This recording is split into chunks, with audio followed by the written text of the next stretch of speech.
Hello, it is I, the Cat in the Hat, with a story that is smooth as butter. It's called the Butter Battle Book. That's all the freebies, so here we go. On the last day of summer, 10 hours before fall, my grandfather took me out to the wall.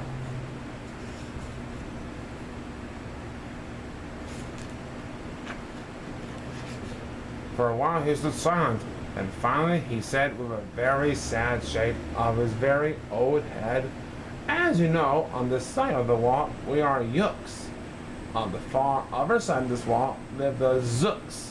Then my grandfather said, "It's high time that you knew of the terribly horrible thing that Zooks do in every Zook house and in every Zook town.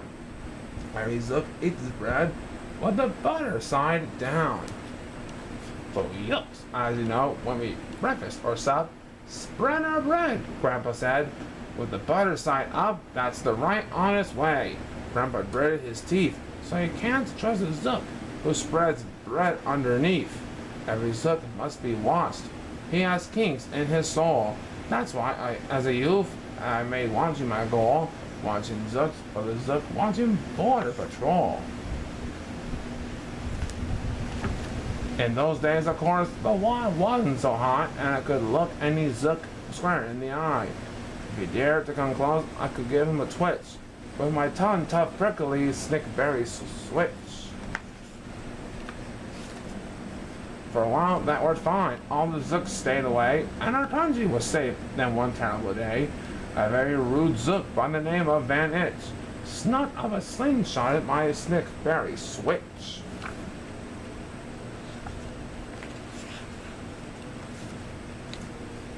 With my broken off switch, with my head hung in shame, to the Chief Yuckaroo in white sorrow I came.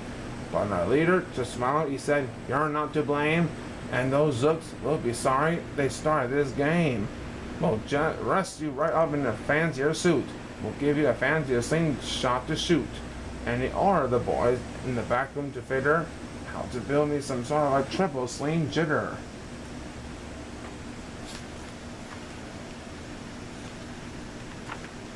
With my triple sling jitter, I sure felt much bitter. I marched to the wall with great vim and great vigor, right up to Van Itch with my hand on the trigger. "I'll have no more nonsense," I said with a frown. From Zooks we bread with the butter side down. Van Itch looked quite sickly. He ran up quite quickly.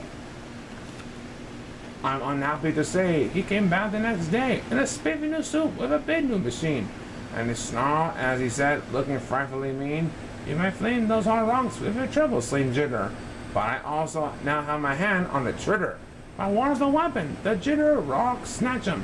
We'll fling right back just as quick as we catch 'em. We'll have no more nonsense, we'll take no more guff from you Yooks who eat bread with the butter side up."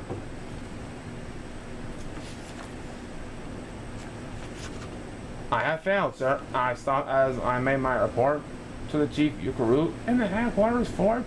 He just laughed. "You've done nothing at all of the sort. Our slingshots have failed. That was old-fashioned stuff. Slingshots, dear boy, are not modern enough. All we need is some newfangled kind of a gun. My boys in the back room have already begun to think about being Whiz-Ziner one. My bright boys are thinking they're on the right track. They'll think of one quick, and we'll send you right back." They thought of a great one. They certainly did. They thought of a gun called the Kickapoo Kid, which they loaded with powerful do power, and ants, eggs, and bees' legs, and dry fried clam chowder. And they carefully trained a really smart dog named Daniel to serve as our country's first gun-toting spaniel.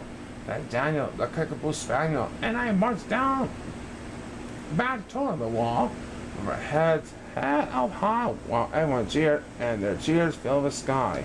Fight, fight for the butter side up, do or die. Well, we didn't do, and we didn't quite die, but we sure did get worsted, poor Daniel and I. Van Itch was there too, and he said, the old pig. The boys in my bedroom invented this ray called the 8-nozzle elephant-toted boom blitz. It shoots high explosive sour stone pits and we'll put your dumb, kickable kid on the fritz. For Daniel and I were scared out of our wits.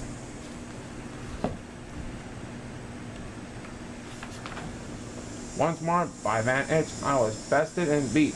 Once again, I limped home from the wall in defeat. I dragged and I sad, and my spirits were low, as long as I thought that they ever could go.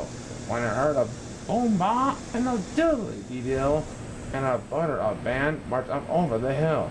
The chief Yuckaroo hadn't sent them to meet me, along with the right side up song girls to greet me. They sang, "Oh, me faithful, believe in thy butter," and they lifted my spirits right out of the gutter.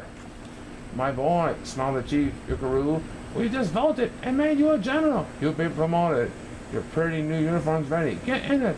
The big war is coming. You're going to begin it. And what's more, this time you are certain to win it." My boys in the back room have finally found how. Just wait till you see what they've puttered up now. And the great new machine, you fly over that wall and clobber those butter down zooks one and all. Those boys in the back room sure knew how to putter. They made me a thing called the utterly sputter, and I jumped aboard with my heart all aflutter, and steered toward the land of the upside-down butter. This machine was so modern, so frightfully new. No one knew quite exactly just what it would do. But it had several faucets that sprinkled blue goo, which somehow would sprinkle the zooks as they flew, and gum of that upside-down butter they chewed.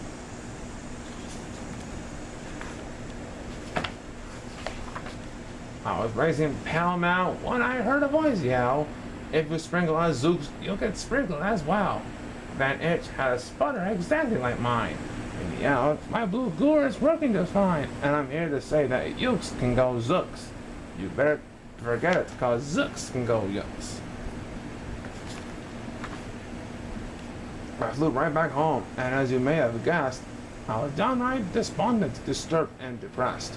And I saw, just as soon as I stepped back on land, so were all the girls of the Butter-Up Band. The chief drum majorette, Miss Yuki and Sue, said, "That was a pretty sour fight that you flew, and the chief Yuckaroo has been looking for you." I raced to his office. The place was a sight. "Have no fear," said the chief. "Everything is all right.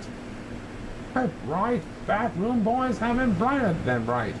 They thought up a gadget that's newer than new. It is filled with mysterious moo like a moo, and can blow all those zooks clear at the sound moo goo. They've invited the bitsy big boy Boomeroo. You just run to the wall like a nice little man. Drop this bomb on the zooks just as fast as you can. I have ordered all yokes to stay safe underground while the bitsy big boy Boomeroo is around." And I raced for that wall with the bomb in my hand.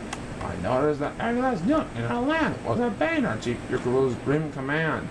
They were all bravely marching with banners aflutter down a hole for the country and right side up butter.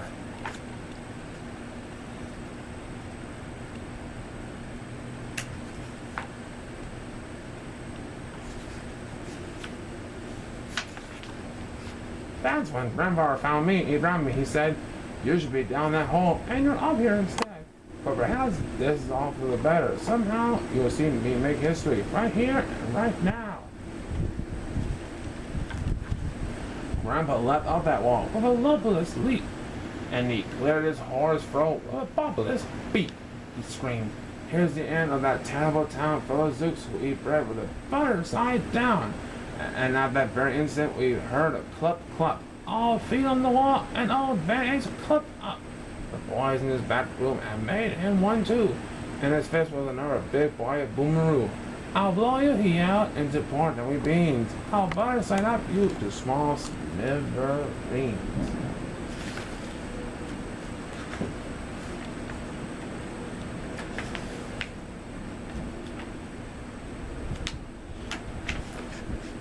"Grandpa," I shouted, "be careful. Oh, gee, who's going to drop it?